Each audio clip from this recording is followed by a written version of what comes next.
Cafe જેવી એકદમ સરળ રીતે ક્રિસ્પી ફ્રેન્ચ ફ્રાઈસ બનાવીશું આજે આપણે,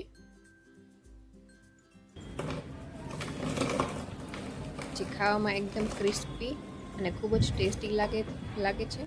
તો અહીંયા મેં 400 ગ્રામ જેટલા બટેટા લીધા છે છાલ ઉતારીને. તમે તમારી જરૂરિયાત પ્રમાણે લઈ શકો છો. અહીં તમે કોઈ પણ વેરાયટીના બટેટા લઈ શકો છો. તો બટેટાની બંને બાજુથી ગોળ ભાગ છે તેને કાપી લેશું અને હવે તેની સ્લાઇસ કરી લેશું. બધી સ્લાઇસ થઈ ગયા બાદ હવે તેને અડધો ઇંચ જેટલી ચિપ્સ કટ કરી લેશું.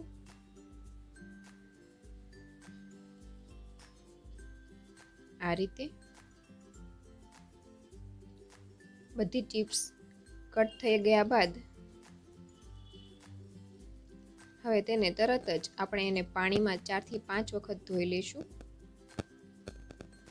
બટેટામાં સ્ટાર્ચનું પ્રમાણ વધારે હોય છે, તો એના કારણે ફ્રેન્ચ ફ્રાઈસ ક્રિસ્પી નથી થતી. તો એના માટે પાણી આ રીતે ચોખ્ખું ના દેખાય ત્યાં સુધી તેને ધોઈ લેવી. હવે મેં અહીં 2 કપ જેટલું પાણી ગરમ થવા મૂક્યું છે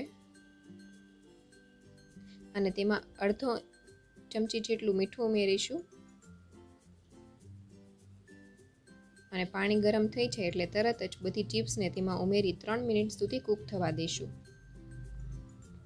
તેને વધારે પડતી નહીં બાફીએ. જો ઓવરકૂક થઈ જશે તો ક્રિસ્પી નહીં થાય. તો હવે ગેસની આંચ બંધ કરી દઈશું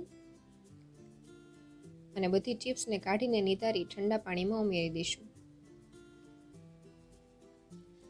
ઠંડી થઈ જાય એટલે ચિપ્સને નિતારી એક કપડામાં સૂકવી કોરી કરી લેશું.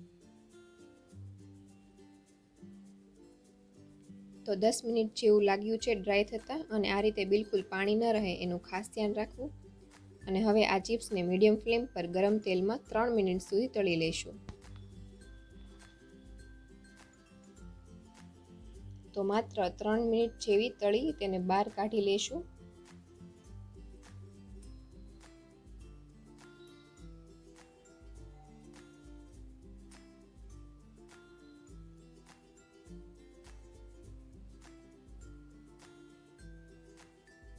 આ રીતે તેલમાંથી નિતારી લેવી અને તેને ચારણીવાળું વાસણ કોઈ હોય તેમાં જ કાઢવી. કિચન પેપર પર કાઢશો તો તરત જ તે સોફ્ટ થઈ જશે અને બિલકુલ સારી નહીં બને. તો હવે ઠંડી કરવા માટે એક પ્લેટમાં છૂટી મૂકી દઈશું. એકદમ ઠંડી થઈ ગયા બાદ જો તમારે સ્ટોર કરવી હોય તો આ રીતે ઝીપલોક બેગ કે એરટાઇટ કન્ટેનરમાં ભરી ડીપ ફ્રીઝમાં કે ફ્રોઝનમાં મૂકી દેવી. તો 3 મહિના સુધી આ ફ્રેન્ચ ફ્રાઈસને તમે સ્ટોર કરી શકો છો. અને જ્યારે સર્વ કરવી હોય ત્યારે ફ્રેન્ચ ફ્રાઈસને ફ્રાય કરીને વાપરી શકો છો. તો આ ફ્રેન્ચ ફ્રાઈસને હજુ એકવાર તળી લેશું. 4 મિનિટ સુધી તળાતા લાગશે અને ગોલ્ડન થવા લાગે એટલે એને કાઢી લેવી.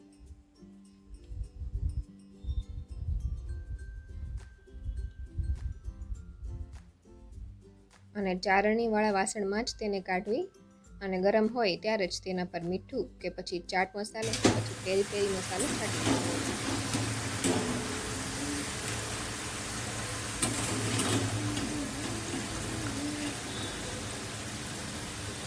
તમે જોઈ શકો છો એકદમ ક્રિસ્પી એવી ફ્રેન્ચ ફ્રાઈસ બનીને તૈયાર થઈ ગઈ છે. તો તમે પણ આ રેસીપીને જરૂરથી ટ્રાય કરો અને તમને આ રેસીપી કેવી લાગી મને કોમેન્ટ સેક્શનમાં જરૂરથી જણાવજો. અને જો રેસીપી ગમી હોય તો મારી વિડીયોને લાઇક કરજો અને મારી ચેનલને સબસ્ક્રાઈબ કરજો.